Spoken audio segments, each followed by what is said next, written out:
অভিষেককে শাস্তি দিল IPL. Eden গার্ডেন্সে গতকাল রাতে আইপিএলে কলকাতা নাইট রাইডার্সের কেকেআর বিপক্ষে জয়ের আনন্দটা পুরোপুরি উপভোগ করতে পারলেন না সানরাইজার্স হায়দ্রাবাদ ওপেনার অভিষেক শর্মা। ম্যাচে অশোভন ভাষা ব্যবহারের দায়ে তাকে শাস্তি দিয়েছে আইপিএল কর্তৃপক্ষ।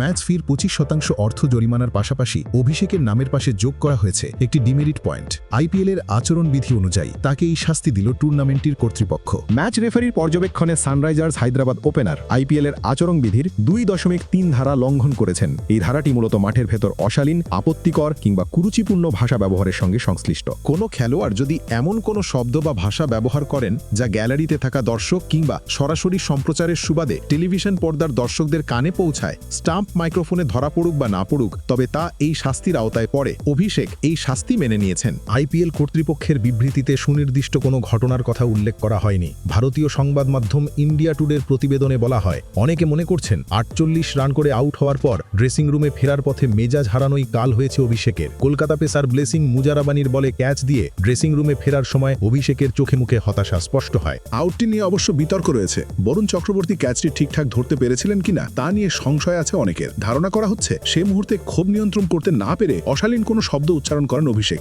যার খেসারত দিতে হলো শাস্তি পাওয়ার মাধ্যমে।